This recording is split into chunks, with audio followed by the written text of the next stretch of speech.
to be continued. Not to be continued. All right, Rio. Talk to me. Watch this. This is one of my favorite.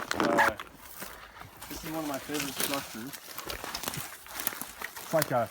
It's like a two-dimensional teepee. This guy is hanging here. Okay. Hanging there. This guy didn't grow there. He's just sitting there, and neither did those ones grow there.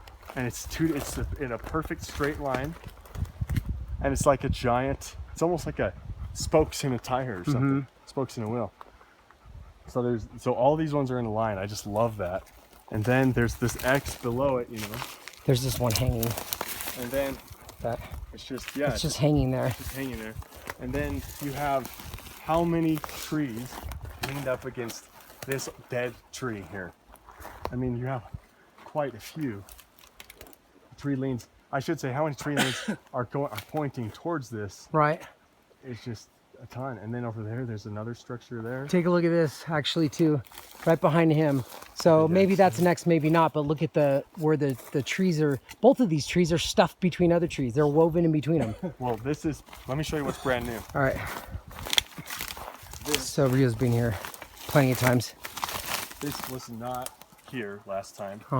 This wasn't here, and this wasn't here. Well, it makes sense too. That wasn't here. Fresh break, right? That can't be more than a week. This was not here last time, and I was up here like 2 weeks ago, or less than 2 weeks ago. Yeah. And so these are here. Fresh breaks. This is new. This is brand new. And these elevated planes. See how it's elevated? Most of that's off the ground. Yeah. It's really cool. I don't know what they do that for. Maybe it's just an ankle breaker for deer. Maybe. Make it harder for them to get away, burn them out quicker. But this is the stuff really here that just... This is one of the things that boggle my mind is these trees being put in between. I mean, they're just woven in between other trees. Here's the kicker. Rob pointed out that a lot of these trees that are in the pine forest, there's no aspens here. Right. There's no aspens growing here in the pine forest. A lot of the trees incorporated in these structures are aspens. Right. And then the pine stops, and then you have an aspen forest. Right. It's amazing. It is really interesting. And here's another thing. There's no tree lanes over there. Suddenly there's no tree litter. Right. There's no structures. All of a sudden there's nothing.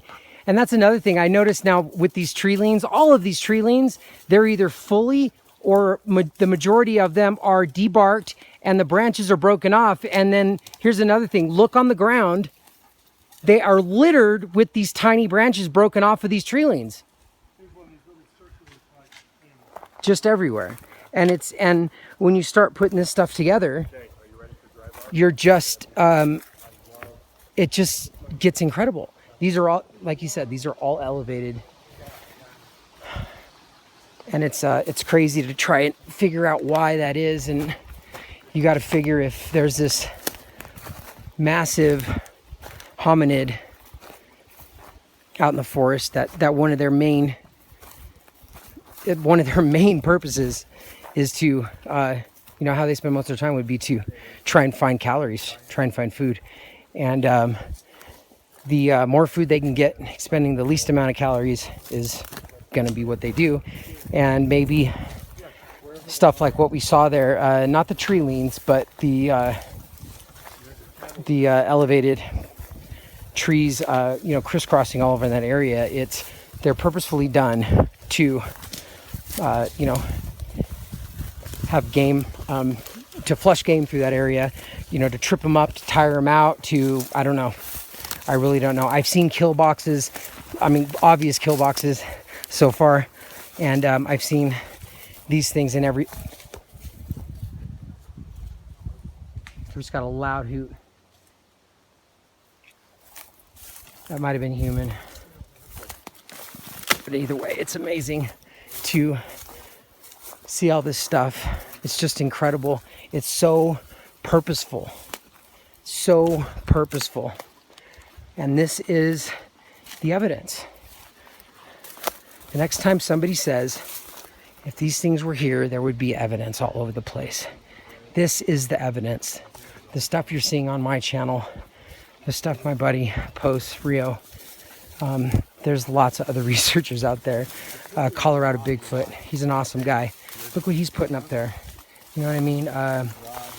Let's see, Jeffrey Friend, he's posted some great stuff too. And these guys are all in different parts of the country too, which is interesting, right? All the evidence that is being documented and posted, it's all over the country. It's not in one spot. It's not in one forest. It's in dozens and dozens of different forests all over the country. So you conspiracy hoaxer people are morons. You are idiots.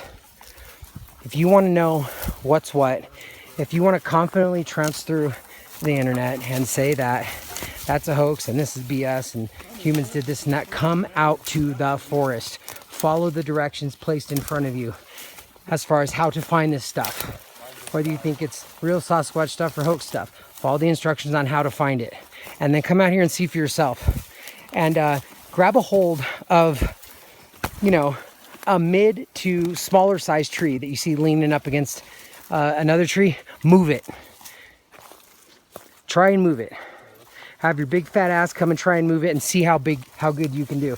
It's not going to happen because humans don't do this and we can't do this. So, to be continued.